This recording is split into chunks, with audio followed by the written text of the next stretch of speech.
Welcome back on the continuing series into one of the most disturbing cases currently unfolding in Northern California. This is the fourth installment in the series on Dr. John Charles Treffel and the allegations made by his daughter Galena. If you're just joining us, I recommend going back and watching the previous 3 videos in this playlist to understand the full context of this case. The human mind can rationalize almost anything. But with this one, we're talking about a doctor who took an oath to do no harm, a dad who was supposed to be protecting his family rather than destroying it. Throughout the episode, I'll be reading Galena's exact words verbatim. When I'm speaking her words directly, I will make that clear so that there's no confusion between my commentary and her statements. Let's begin. My name is Galena. For so many years now, I have lived a double life, carried an impossible secret. This is not a joke. This is the cold reality, which has been strictly on a need-to-know basis. Now, everyone needs to know. I am the daughter of a serial killer who knew the identities of 2 other uncaught serial killers, Michael Fries and Julia Strandhauser. Dr. John Treffel, my father, has admitted for almost a decade, giving a consistent story to being a serial killer. He's done this on tape, graphically. FBPD, the Sheriff's Department, the Mendocino County DA, they are all aware of these confessions. This is the secret that the authorities in Mendocino County are not sharing with the public. At this point, John is 86 years old. He's admitted to being a serial killer to roughly over a dozen people. He has asked repeatedly if only someone, some authority, would take him to the dump sites where he put the bodies. He's promised he will point to where the bodies are. They haven't been willing to do so, and he's remained, while bedridden, still free. He wants to tell his story. He actually wants to go public with his crimes. He has given his blessing for me to do so, though at times he's also promised to fake being crazy if he's ever arrested. I, his daughter, have been asked by law enforcement how old he is, and I respond to them, well, he's almost a decade older than when I first contacted law enforcement. I've now devoted my life to bringing John to justice. At this point, the DA's office has dozens of hours of him discussing these murders in intense detail. How he kidnapped, who he kidnapped, how he kept victims prisoner, sometimes for weeks before killing them, how he tortured, how he killed. Though he said he began killing in the 50s, he only really made a habit from the summer of 65 to approximately 99. From 1965 onward, he admitted to murdering 1 person, give or take, per month. Female, male, old, young, couples. The states involved are Illinois, California, Virginia, Oregon, and Idaho. The outside countries are Canada, France, the Netherlands, and along the Mexican border.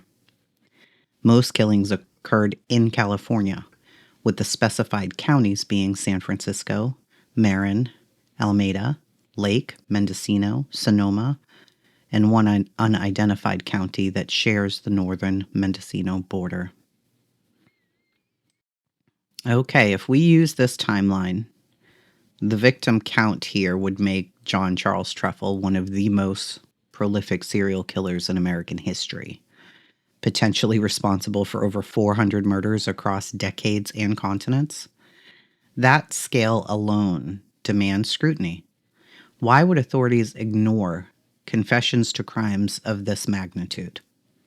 Now, I want to keep in mind, Galena writes these in order, and during all of this, the Mendocino County Sheriff's Office does come out and say that they did take the DNA and entered it into CODIS, and it didn't come back to anything. So as I read on here, you'll hear her talk about CODIS, and at that time, they hadn't informed her that they did upload it. Let's continue. Galena's words. The fact that he is 86 should not matter in this case.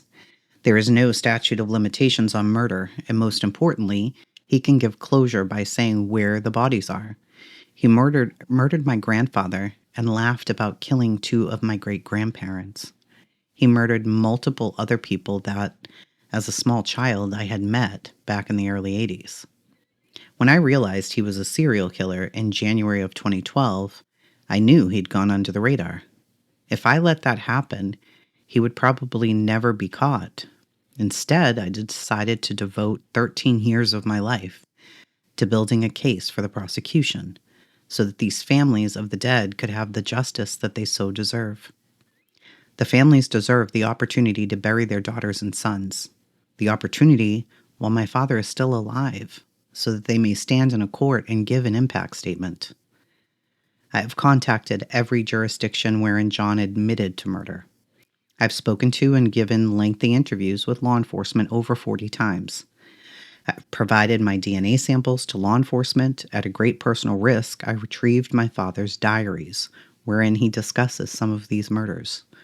To date, law enforcement hasn't even been willing to read the diaries.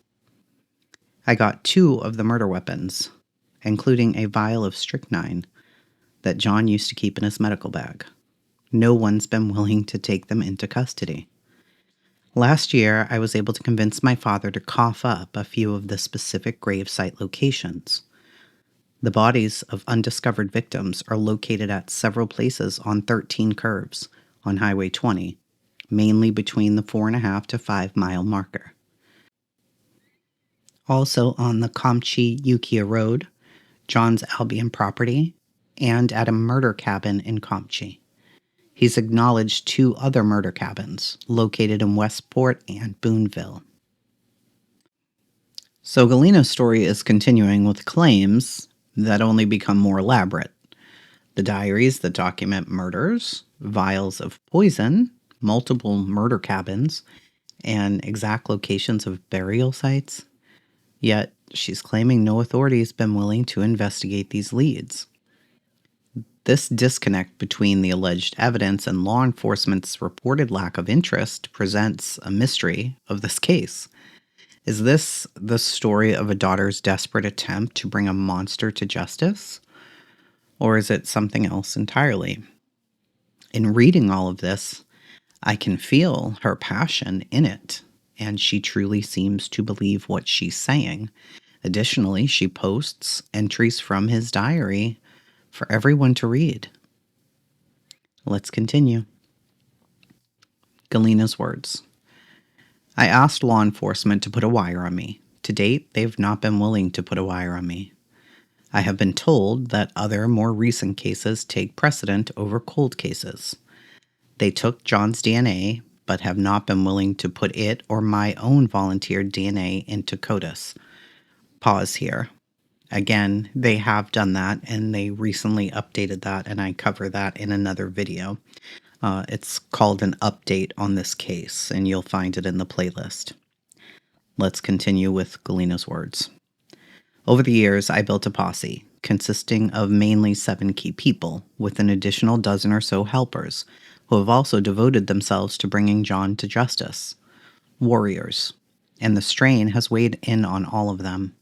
The time has come to go public, though. I am asking the Mendocino County community for help.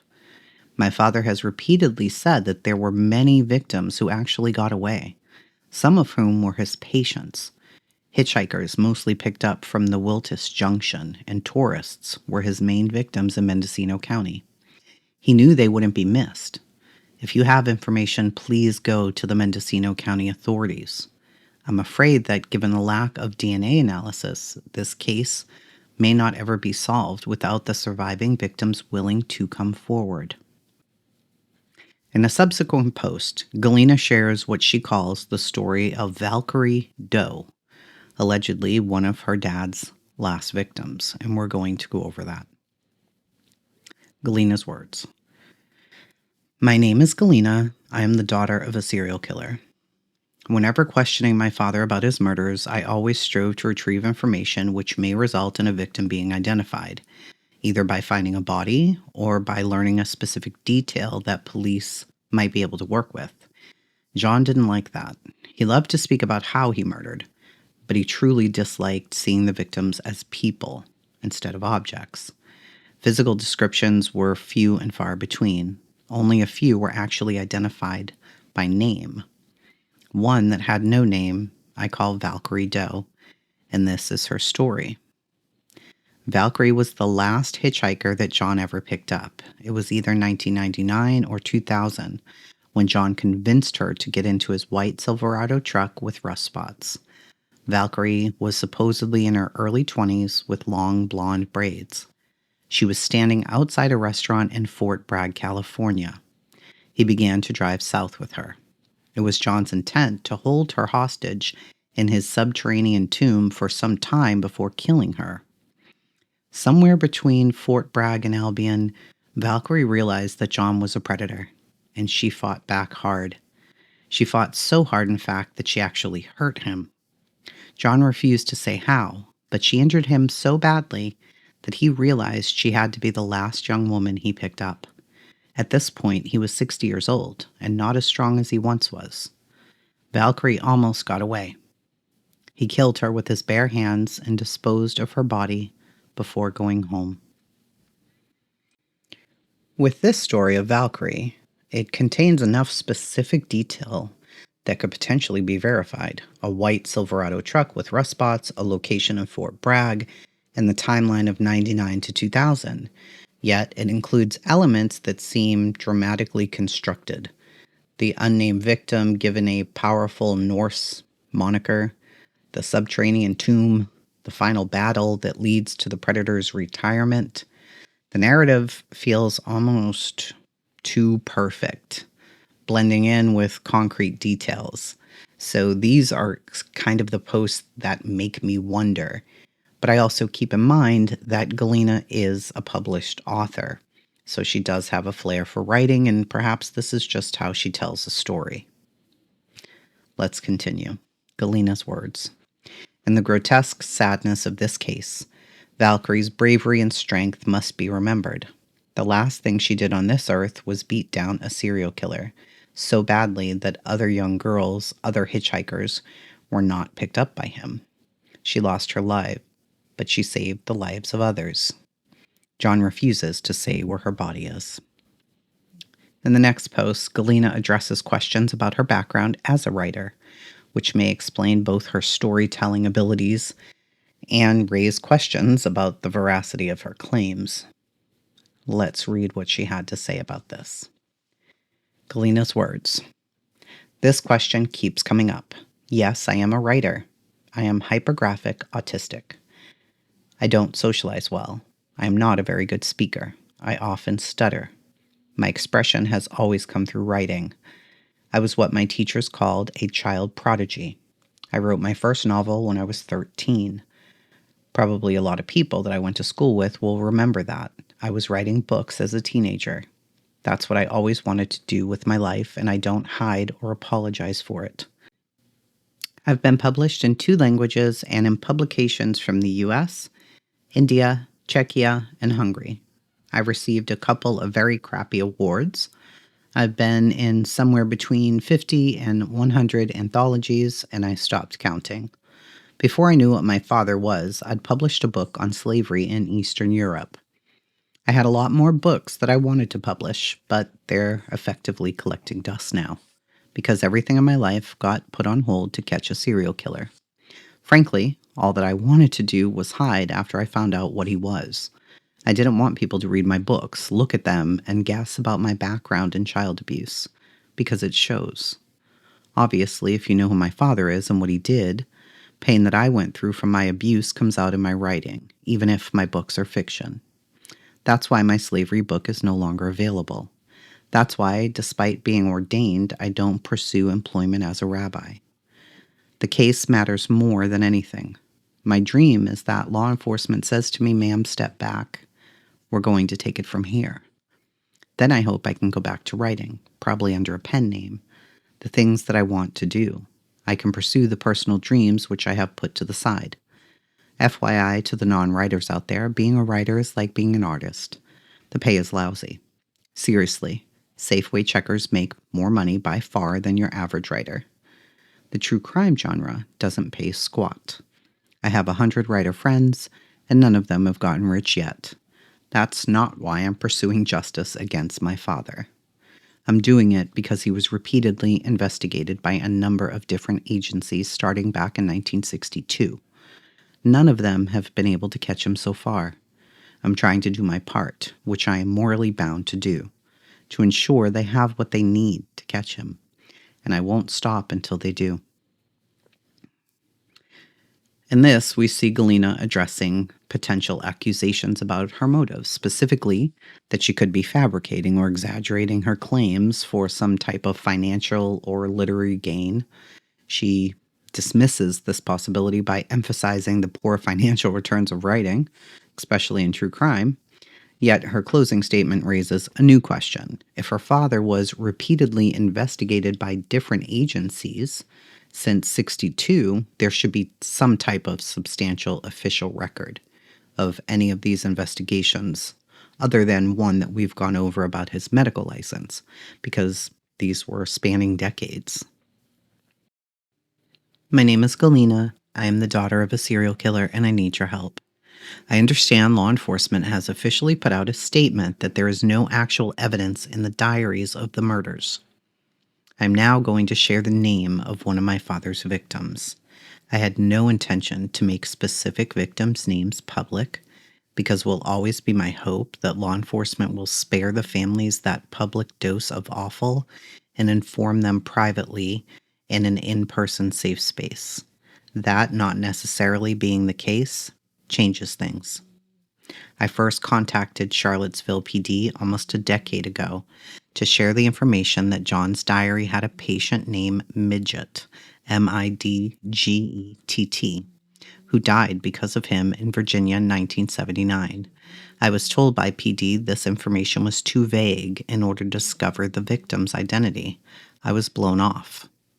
Well, Ancestry.com publishes the death certificates of Virginia residents. I was able to find out exactly who he was by the date of death and the fact that he died in the hospital wherein John worked in a position of power. Figuring this out wasn't even hard. William Flint Midgett, age 37, death ruled natural cause. John stressed that whenever possible, he didn't kill his own patients, but rather those of other doctors, so if anything was discovered to be amiss, the other doctor will receive the blame, not him. William Flint Midgett was apparently an exception to this rule. I shouldn't be having to do this research. My posse should not be having to do this research. You, the public, shouldn't have to be doing this research, but I'm doing it, and now a lot of you are too, because it's the right thing to do. I was advised by Detective Sam Logan from the Mendocino County Sheriff's Department to allow Athena Bolton, who now works at the DA's office, to scan my father's diaries. I complied with the Mendocino County Sheriff's Office.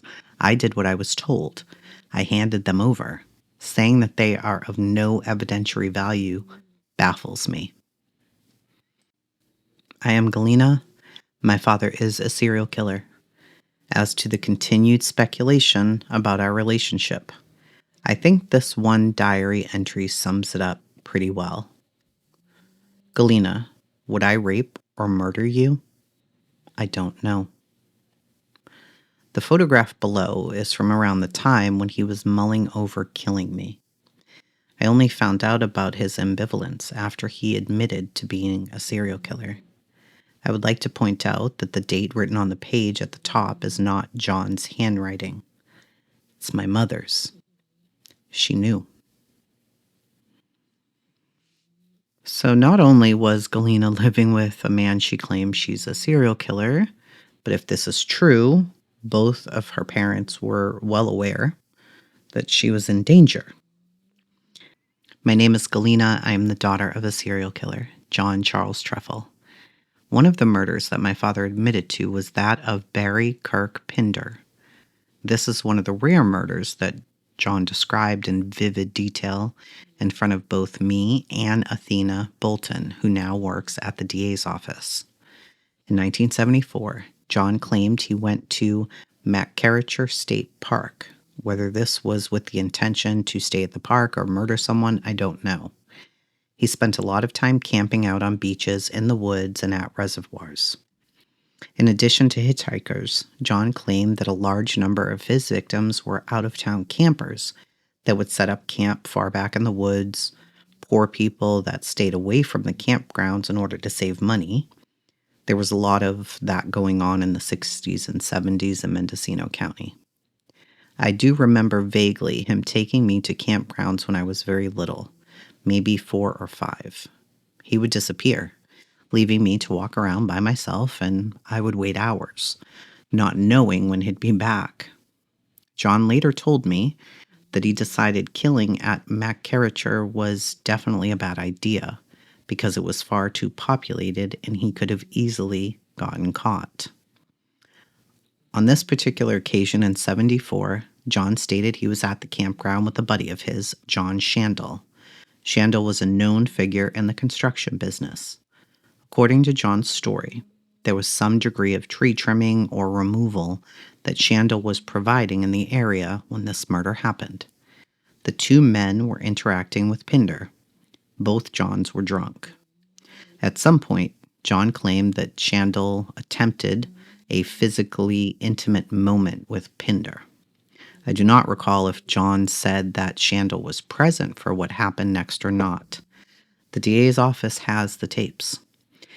John claimed to be very angry about the attempt at intimacy between Shandell and Pinder, and thereafter, because of it, he beat Pinder to death.